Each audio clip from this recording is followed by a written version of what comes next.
ਜੀ ਸਾਡੇ ਅੱਜ ਦੇ ਮਹਿਮਾਨ ਨੇ ਮਸ਼ਹੂਰ ਮਾਰੂਫ ਜ਼ਿਮੀਦਾਰ ਤੇ ਬਾਗਬਾਨ ਮਲਿਕ ਮੁਹੰਮਦ ਸੁਲਤਾਨ ਸਾਹਿਬ।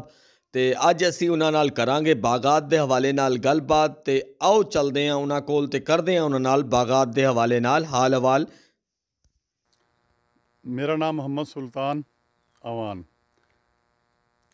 मेरा रकबा ਚੱਕ 257 पी मंठार च है जी। मैं कोई 14,000 बूटा लगाया अंब का, अंब किन्नू और अमरूद।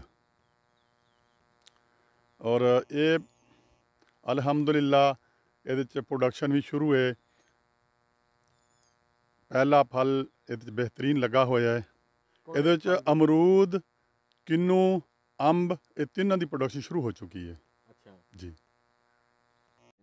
सूरत हाल बेहतरीन है, लेकिन इस दफ़ा एडवांस लू चलन की वजह नाल फल जिहड़ा सी फुल झुलस गया और फल कम लगा।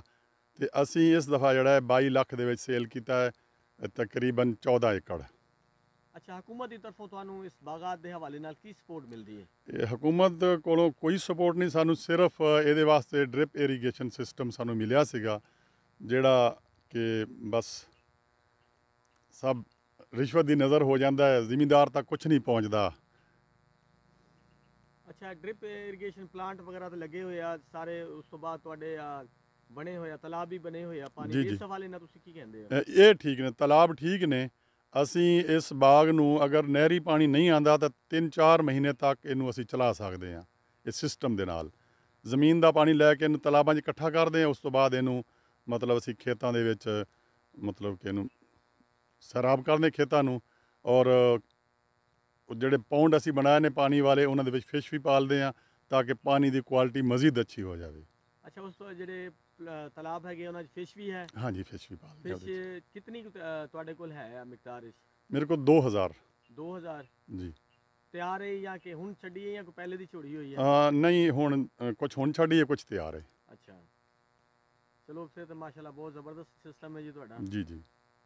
ਇਹ ਦੱਸੋ ਵੀ ਤੁਸੀਂ ਜਿਹੜਾ ਹੈ ਅੰਬ ਦੇ ਬੂਟੇ ਜਿਹੜੇ ਹੈਗੇ ਬਹੁਤ ਜ਼ਿਆਦਾ ਤਾਦਾਦ ਵਿੱਚ ਲਾਏ ਹੋਏ ਆ, ਇਹ ਕਿਹੜੀ ਵੈਰਾਈਟੀ ਦੇ ਅੰਬ ਹੈਗੇ ਆ ਤੇ ਤੁਸੀਂ ਕਿੱਥੋਂ ਜਿਹੜੇ ਹੈਗੇ ਆ ਇਹ ਲਿਆਂਦੇ ਹੈਗੇ ਆ?